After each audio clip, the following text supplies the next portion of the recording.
No cześć, witam wszystkich. W dzisiejszym odcinku zaczynamy już na poważnie rozbudowę makiety. Dzisiaj sobie zrobimy dziury pod napędy, podlutujemy sobie przewody do torowiska i pokażę, jak to wszystko po kolei zrobić, tak żeby było dobrze. Zajmiemy się również polaryzacją krzyżownic i przylutowaniem przewodów do tego elementu zwrotnicy, więc nie zwlekając zaczynamy. Więc na początek zajmiemy się sposobem mocowania igły takiej napędu, która od spodu, od makiety, nie wiem czy mi się to uda pokazać, tutaj, widać ją chyba, tu będzie sterowała napędem i ona musi przejść tutaj przez tą dziurkę, ta igła, żeby napęd w ogóle mógł pracować. Z tym, że ta igła jest troszeczkę szersza, większą ma średnicę niż dziurka zrobiona w rozjeździe fabrycznie, więc ja ją muszę delikatnie rozwiercić. W tym rozjeździe pierwszym, który kleiliśmy kilka odcinków temu, jest już rozwiercona ta dziurka. Dobrze, pokażę, jak mniej więcej to zrobić delikatnie, żeby nie uszkodzić zwrotnicy. Nie wiem, czy to będzie widać, ale to trzeba będzie bardzo delikatnie robić, nie naciskać.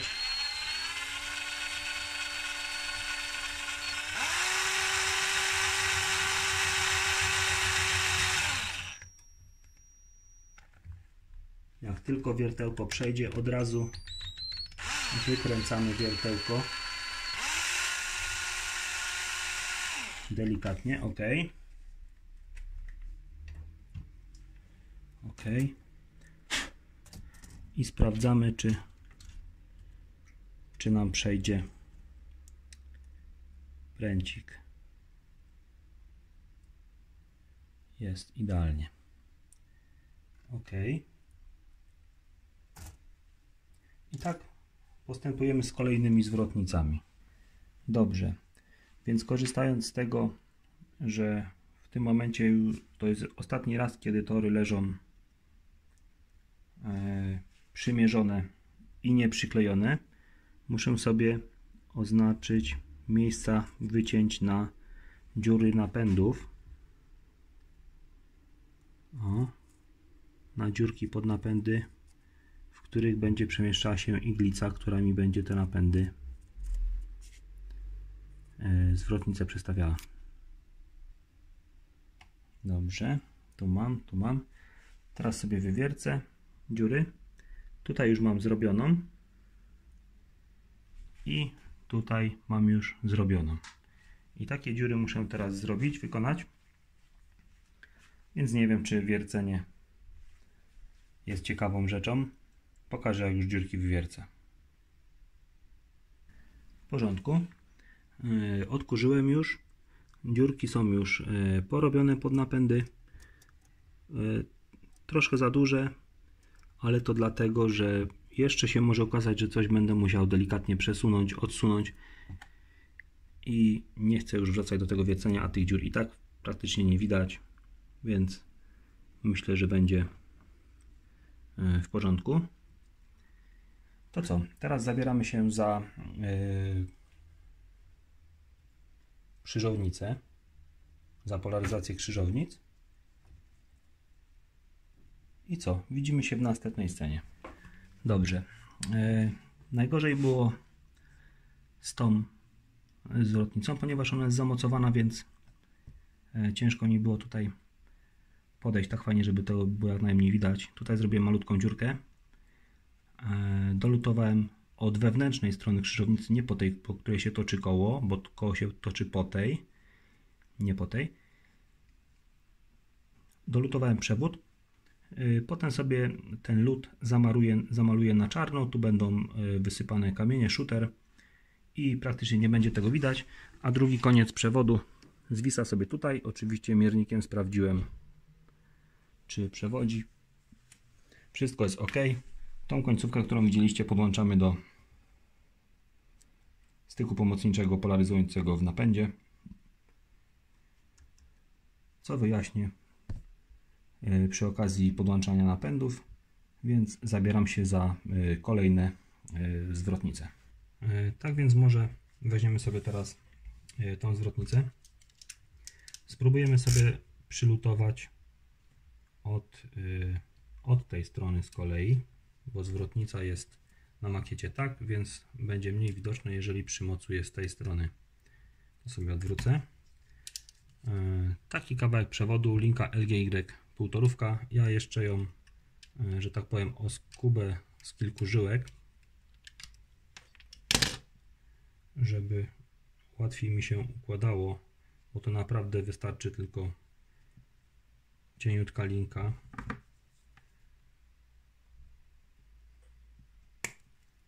Dobrze, kawałeczek mamy. To sobie delikatnie skręcimy, ocynujemy skalafonią troszeczkę dosłownie. Tak, z drugiej strony sobie od razu ściągniemy do próby izolację. Ta część będzie podłączana do napędu, do styków polaryzacyjnych. No i co? Teraz sobie troszeczkę podcynujemy wewnętrzną stronę tutaj. O, tutaj będę chciał gdzieś to przymocować. W tym miejscu. Ok. Teraz naniosę sobie ciutkę cyny tutaj. Ja w lutowaniu nie jestem najlepszy, ale myślę, że jakoś sobie to wymodelujemy, tą kuleczkę, żeby była w dół bardziej. Dobra. I teraz przydałoby się coś, jeszcze sprawdzimy sobie, czy nie wystaje. Nie wystaje, ok. Jakoś kurczę tutaj podeprzeć, żebym sobie mógł to przylutować tak, rozumiecie, tak troszeczkę od spodu. Myślę, że tak będzie dobrze. Troszeczkę sobie pożyczymy cyny, ciut, dosłownie ciut, bez przesady.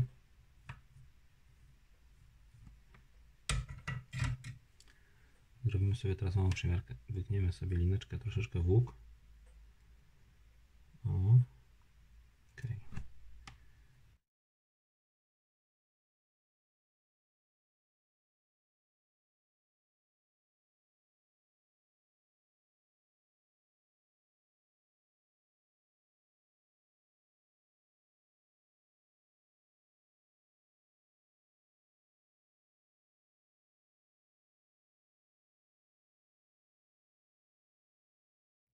Może tak, troszeczkę złapę.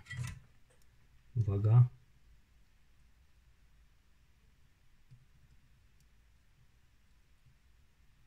No, tu się to robi dużo wygodniej niż na makiecie. Dobrze. Trzyma się, trzyma się. Coś takiego. Zobaczymy, czy teraz będę mógł to troszeczkę wygiąć. Będę mógł, dobrze, więc mam tutaj troszkę swobody. Nic mi tu nie wystaje. Jeszcze muszę tylko pomodelować tą kulkę, żeby ona nie była taka wielka.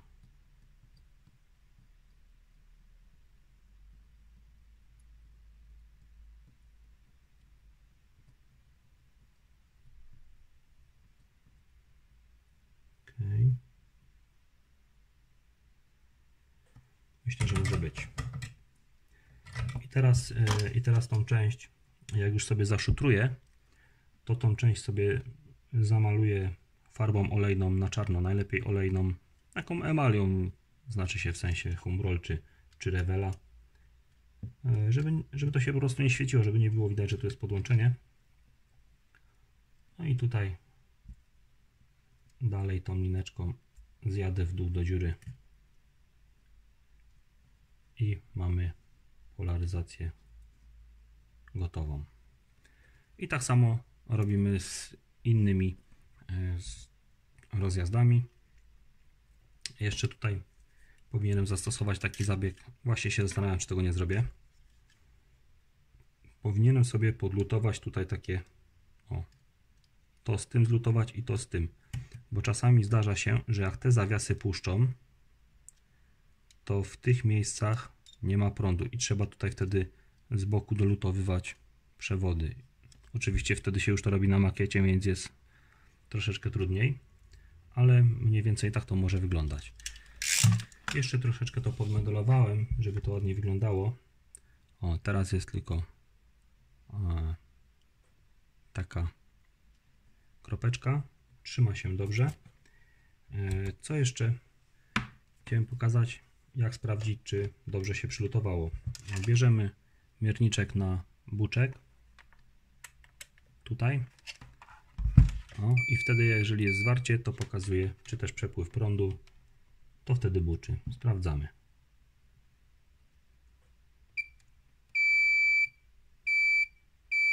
Działa. OK. Więc jest OK. Teraz można przymierzyć dziurkę. To na razie. Tak delikatnie układam na tym przewodzie i tutaj pod spodem zaznaczyłem sobie miejsce, w którym powinienem zrobić dziurkę na przewód i zaraz zobaczymy, czy to się sprawdzi. OK, dziurka wywiercona. Teraz spróbujemy to przełożyć i zobaczymy, czy będzie się fajnie układało.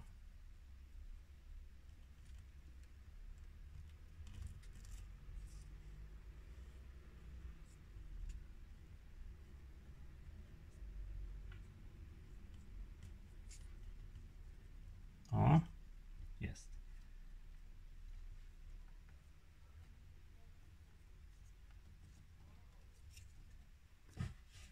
Troszeczkę muszę poluzować.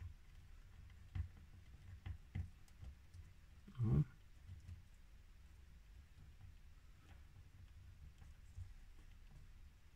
Tutaj muszę troszkę poluzować. O. Myślę, że będzie OK. No i zobaczymy. Powinno być 5,5 cm. Według tutaj mojego punktu odniesienia. Czy mi się nic nie przesunęło. 5,6. OK. Czyli jeszcze mamy tutaj luz. Jest dobrze. Więc teraz jak będę kleił, to tylko delikatnie podniosę sobie, o tutaj przewodem, o przewód wypuszczę, podniosę, posmaruję klejem i delikatnie wciągnę. I będzie gotowe.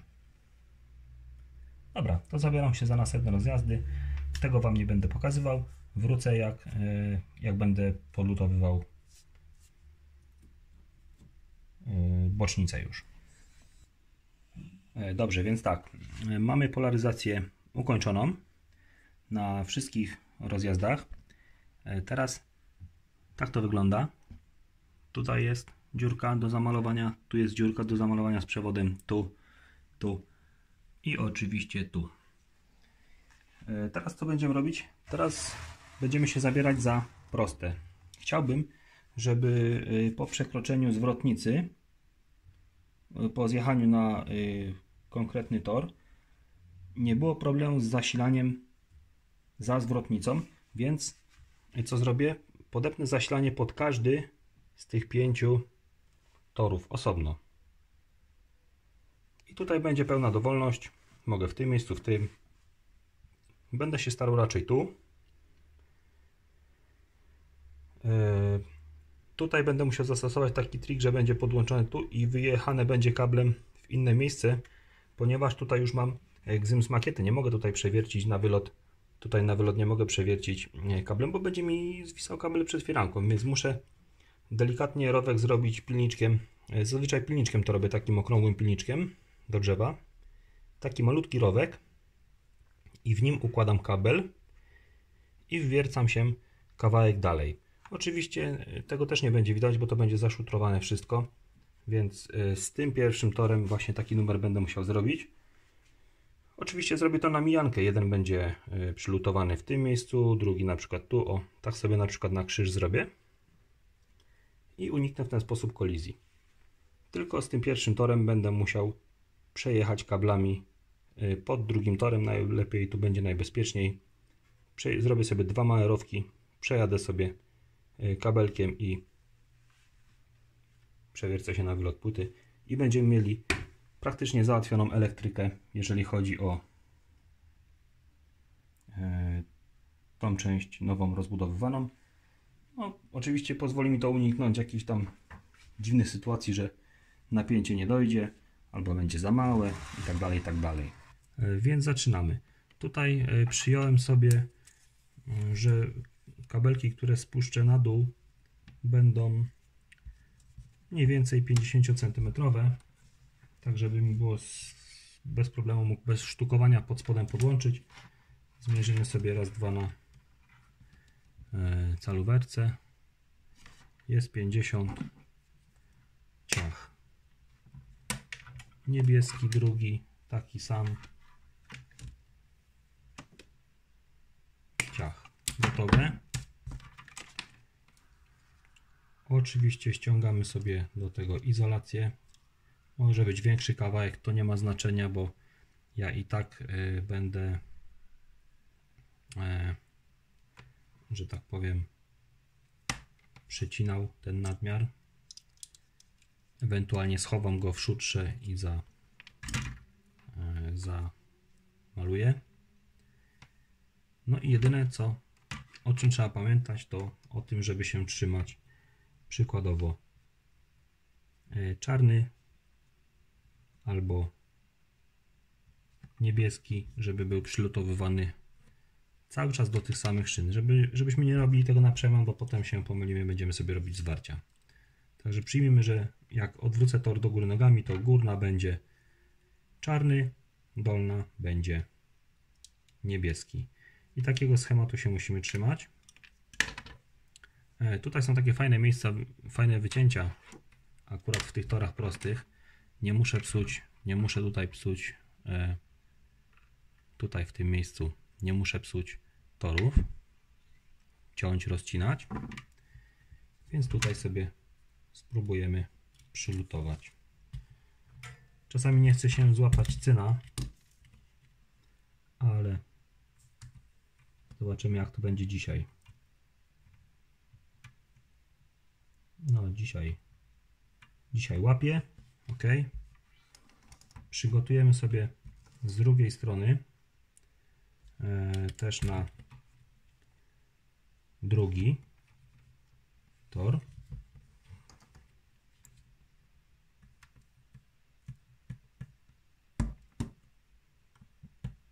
O. Ok. No i teraz końcóweczki ładnie skręcamy. Troszkę za grube te przewody są, ale nie będę ich zalewał całych kalafonią, więc się będą wtedy łatwiutko wyginać. Delikatnie tylko przycynuję na samym czubku. Ok. I od razu postaram się przylutować je pod takim kątem, jakie powinny być. Dotykamy delikatnie, żeby nie przysmażyć podkładów. Ok.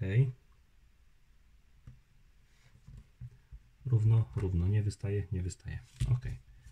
Teraz zrobimy to samo z czarnym. Delikatnie.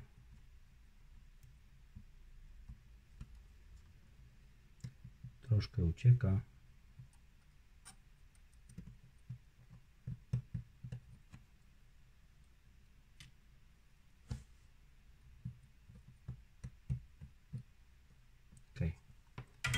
Myślę, że złapało. Tak jak powinno być. Jeszcze tutaj tym razem troszkę wystaje. Muszę to, tak powiem, ugnieść, bo za dużo się tu cyny zebrało. O. Dobra.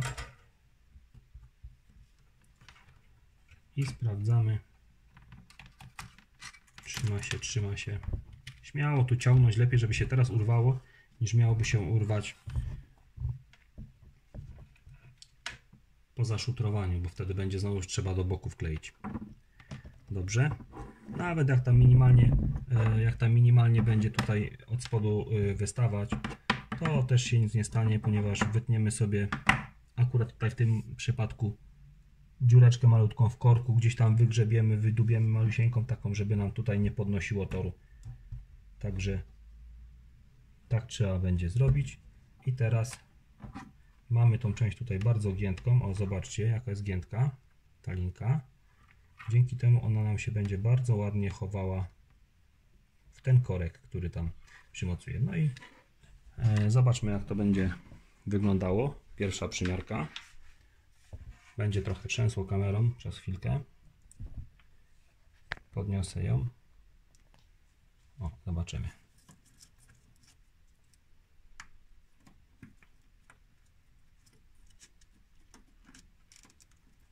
Cyk. Ten przewód sobie wywiniemy do góry. No tak ma być. O. Okay. O. I coś takiego. I teraz jak wywiercę sobie dziurkę, co zaraz uczynię, dla przykładu, to pokażę jak to będzie wyglądało ze schowanymi kabelkami. Także na razie widzimy się za chwilkę. Ok, dziurki wywiercone, wiercenia Wam oszczędzę, bo jest po prostu hałas, więc jest bez sensu zupełnie pokazywanie wiercenia. I tutaj wpuszczamy sobie przewodziki do tych dziurek. Tutaj akurat musiałem wiercić troszkę dłuższym wiertem, bo mam podwójną deskę. Pamiętacie jak tam jest związana, że tak powiem, ta pierwsza płyta. O, delikatnie.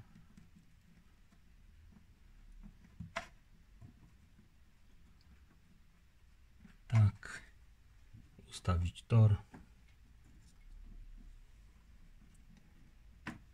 O.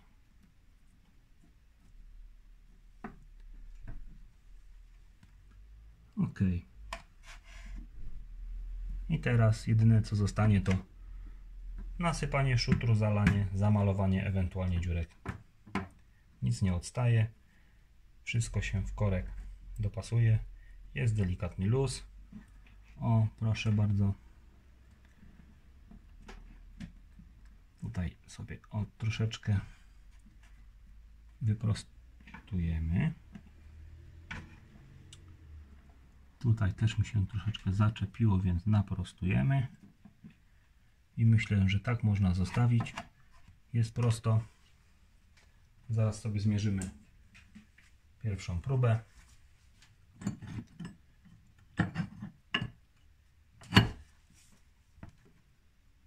Ok, do ciężarków 7,4 i na drugiej prostej 7,3, czyli muszę troszeczkę w tamtą stronę przesunąć, ale tak jak mówię, to będę co do milimetra to będę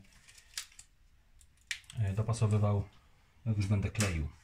Na razie się zgadza. Teraz dla pokazania jak ominąć ten problem zajmę się tym ostatnim torem.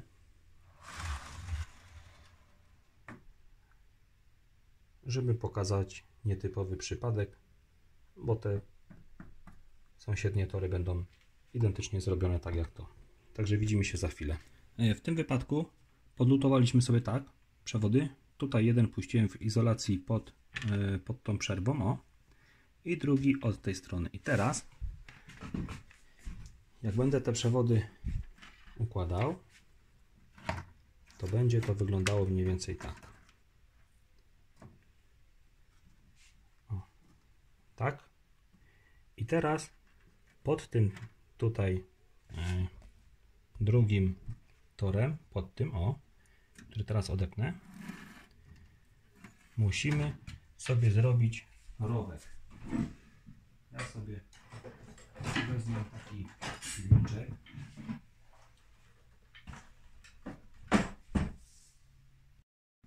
Odrysuję sobie więcej ma wyglądać. O. Czyli tu. Tutaj zrobię sobie taki rowek. I tutaj. Powiedzmy. Wyciągnę tor. I sobie po prostu wykroję, wydziubę taki rowek. Korek już jest przyklejony, więc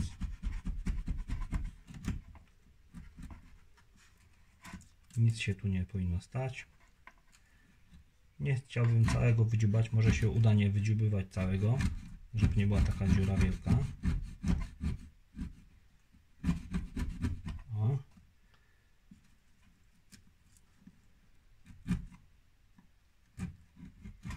O, jeden jest. A szerokość śrubokrętu wystarczy.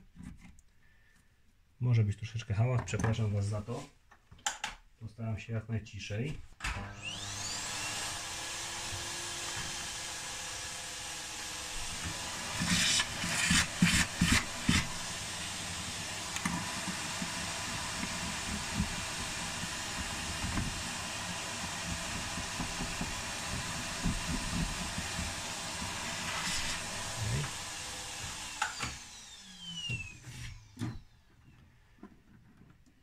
Teraz przymierzymy sobie.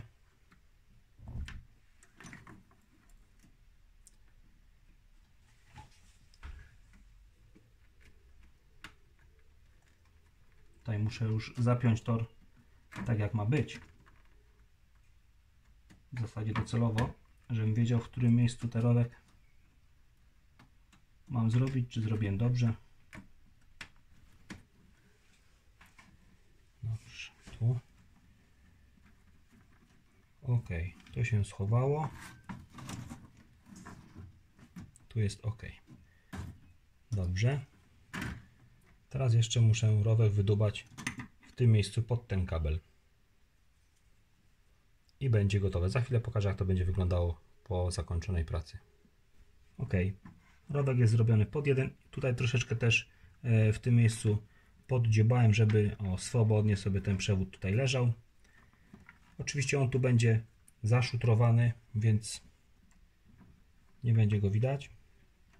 No i teraz jedyne, co muszę zrobić, to wywiercić w tych miejscach dziurki. Tutaj i tutaj.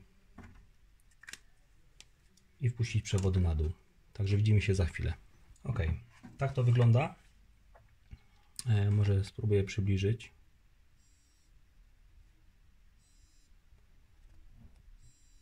Tutaj te przewody przymocuję takim klejem w pałeczkach, taki klej na gorąco, delikatnie, taka kropeczka i cyk, i te przewody będą fajnie przylegały do stołu, co ułatwi mi szutrowanie. Potem nie będzie mi się tutaj wszystko rozwalało, nie będą mi te przewody prężyły, a ten klej bardzo łatwo można delikatnie odłupać, więc nic nie jest na stałe, tak naprawdę zawsze będzie można się do tego dostać. Dobrze, no to myślę, że to by było na tyle, jeżeli chodzi o okablowanie tutaj tej części. Tych trzech torów jak zrobić pokazywał nie będę, bo będzie tak samo zrobiony jak ten pierwszy, czy też ostatni, jak to woli. No to mamy skończone w zasadzie. Teraz trzeba tylko przykleić tory. No i dalsza zabawa z rozbudową. Okablowanie zrobione. Tak to wygląda od tej strony. Troszkę tego wisi. Kable mam sprawdzone, ale spróbuję pokazać, jak to sprawdzić, żeby było, czy jest wszystko dobrze. Postaram się to jakoś pokazać. O.